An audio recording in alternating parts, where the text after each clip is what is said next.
Hiya, my name's Eddie Marnell.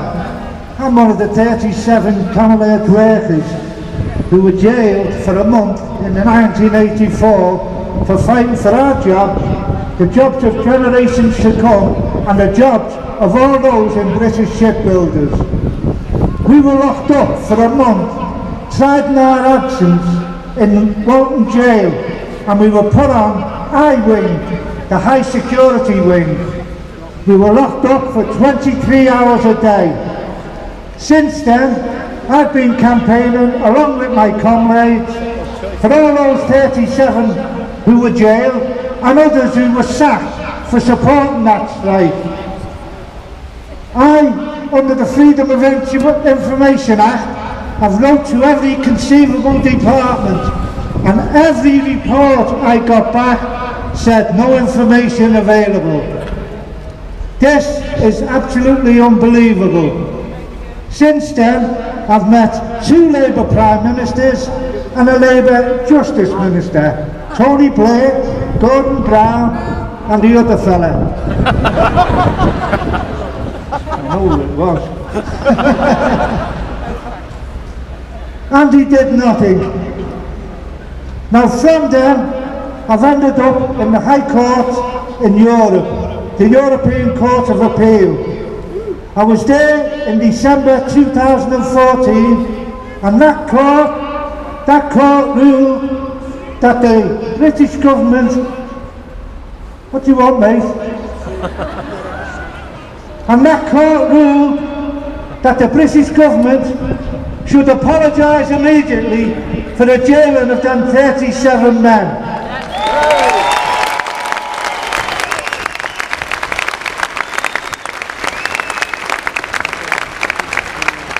Hang on.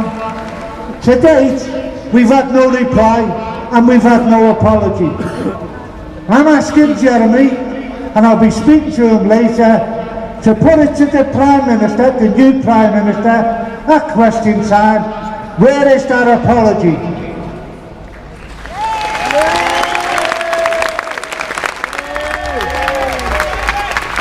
Hello? Is that loud?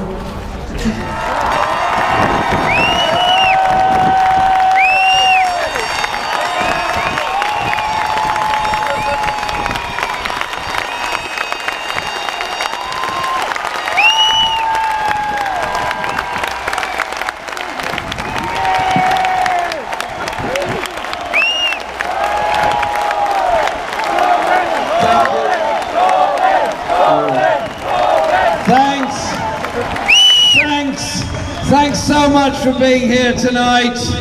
This is the biggest crowd yet of this year's leadership campaign. And while I was waiting to come up, I just received a message from my very good friend, and I'll tell you who it is when I read the message. It says to the crowd, "Send them my best wishes from one Scouser to..." We lost it, here we are. "From one Scouser in exile to my fellow Scousers at home in the finest city in the world." That's from John McDonnell.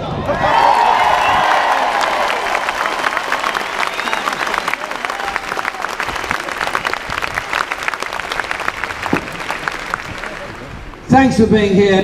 This is a campaign about, at one level, the leadership of the Labour Party, but it's also a campaign about the way we do politics in our society. And you look at Lloyds Bank, profits gone up 101% in 1 year to over 2.5 billion. Most companies that make those levels of profits, those great profits are made on the backs of those that have worked. Normally they'd say, well, we'll give a bit of bunce to somebody in response. No, what's their response? To lay off hundreds, if not thousands, of their workers and close their branches. Tory Britain is what it's about when the profits go up and the jobs are lost as a result of it. It should be the other way round. So we're not going to allow them to blame the grossly exploited workers. be they people that live down the road or migrant workers that have made their homes here. We bring unity of all workers against companies like that and what they're doing.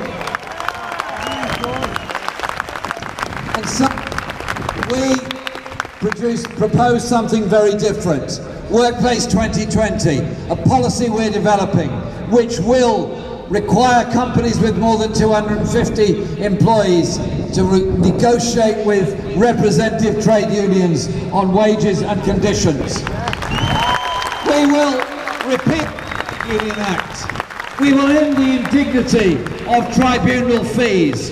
In other words, those that have a grievance go to an employment tribunal and are in danger, if they lose it, of getting the costs of the other side put against them and no representation. It's not right. Access to justice should not be based on the depth of your pocket.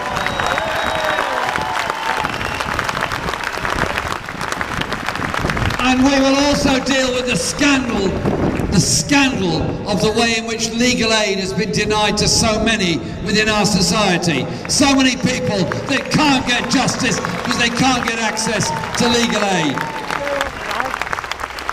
And agency workers, whoever they are, whatever they're doing, deserve the same rights as everybody else in work. We have this culture of exploitation, ignorance.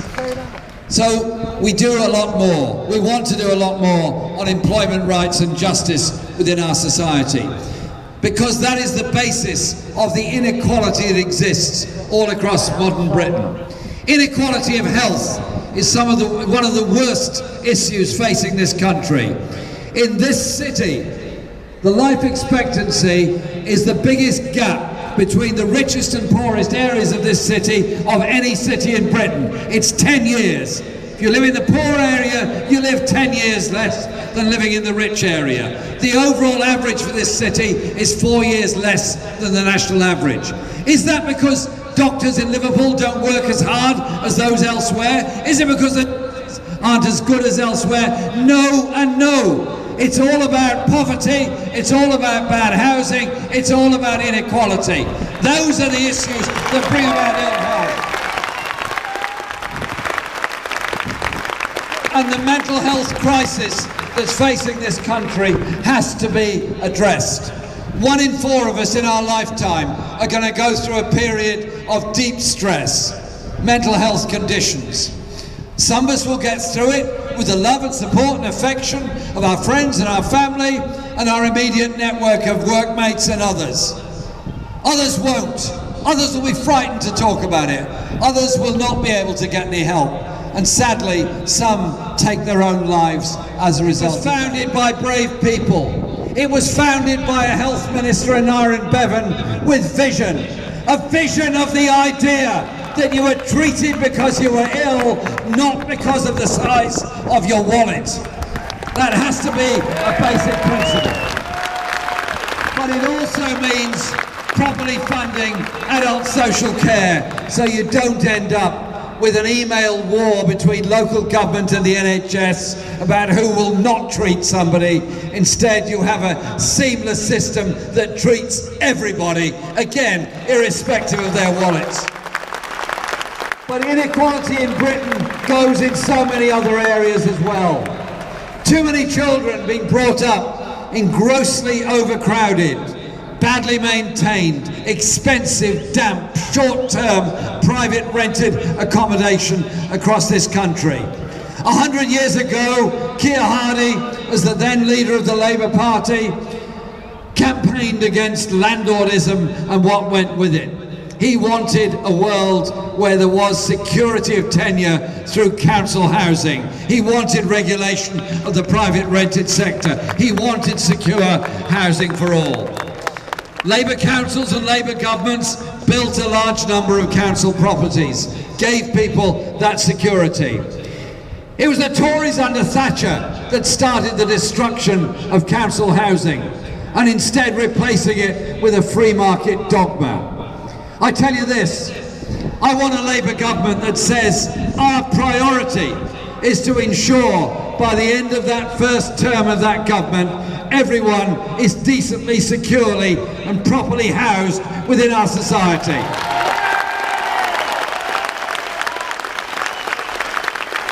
And I say to those that say this is all very expensive and very extreme, I give them two answers. Firstly, is anyone really very comfortable, however well off they might be themselves, to walk home of an evening, walking past homeless people begging on the streets? Or do they think there's something badly wrong with a society that is incapable of housing people and forcing them to end up sleeping on the streets? And I also say that investment in secure housing, council housing, secure places for people to live, local authorities that do promote mortgages for first-time buyers, does help to solve the housing crisis, but it also creates a lot of very good jobs in the building industry and the supply chain as well. You can invest in dealing with the social problems of our society, and you can solve a lot of other problems at the same time. Unequal Britain devastates so many people and so many lives. Today is a sad day. It's finally the day in which the Tory government has achieved what it always wanted to. It's ended maintenance grants for students in university education. I tell you, those grants and those fee-free university places that my generation enjoyed gave many the chance to go to university. A year ago, I'm sad to say, our party was abstaining on the welfare reform bill. No more are we going to go down that road. No more is that going to be the politics of our party. Our party is one that wants a society that works for all, that reduces inequality, that provides opportunities and hope for the next generation. That is what we're about. We're also about investment, fair investment across the country. Why is it that so much capital investment never leaves London and the South East, doesn't get to Merseyside, doesn't get to the North East, doesn't get to the North West? We need that investment in infrastructure, that investment that brings about the new industries, the high-tech industries, the green energy jobs, that brings about a better, more sustainable economy. It's a matter of your philosophy. Do we believe that competition is everything, or do we believe it's the role of society to invest for the good of all, not the benefit of the few? So when we raise all these issues, we get attacked. And we've done some analysis, and indeed independent academic analysis has been done. One newspaper, I'll leave you to guess which one it is, 84% of its stories about the Labour Party over the past year have been negative. 16% have been broadly neutral, or some would say informative. Not one story at any time in the hundreds they printed over the past year has anything positive to say about our party. The same applies to most of the rest of the national media. Our party has been monstered by many of the journalists who should know better, and news media has been, broadcast news media, has been shamelessly biased against what the Labour Party and Labour leaders and Labour frontbench are trying to say. So we reach out differently. We reach out through social media, which is so important as a way of bypassing the monopoly of the Murdoch media. But we also reach out to each other in our communities, because in our own way, we're all leaders in our own community, within our society. And I tell you this, in our challenges to this government, in Parliament side, we've won quite a few things. In fact, you won't have read this in most of the papers, this Tory government has been defeated 22 times in the past year alone. When they came to try to take away personal independence payments for those with disabilities. The anger was so huge across the whole country, they were forced to withdraw it. But that is what they want to do, to return those with disabilities to the dignity of total dependence rather than the hope of independence that can be given by a society that cares.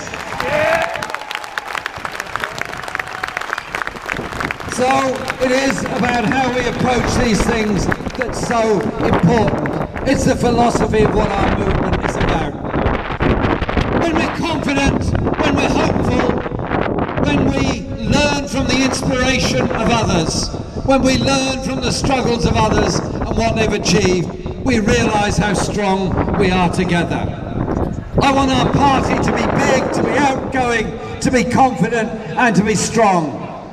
And say to those people struggling in poverty, those children growing up in poor quality housing, those who are better off but nevertheless want to live in a more decent, more equal society, and those that recognise we have to deal with the environmental issues facing this planet in a sensible, serious and collective way.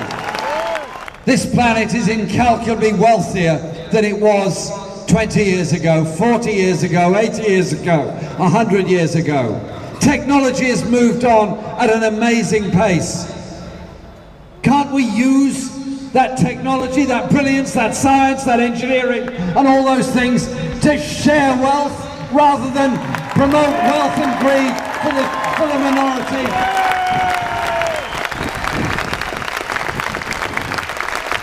When we do things together, we understand each other a lot better.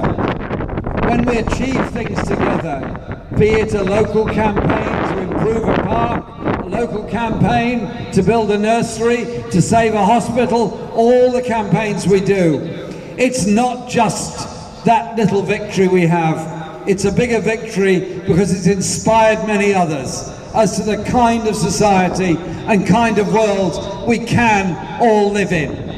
Our campaign is about hope, is about the aspiration of the good of the entire community. It's about the kind of world we want to live in. There's never been a more exciting time in British politics that I can remember. We learned from the bitterness of the miners' strike. We learned from the bitterness of the attacks on industrial workers in the 80s. We're strengthened by that. We're strengthened by our resolve. We're strengthened by our determination. We're above all strengthened by our collective hope. Coming together, working together, not blaming each other or blaming minorities. That gives us hope, that gives us opportunity, that gives us a world of justice, peace and human rights. Thank you very much indeed, Liverpool.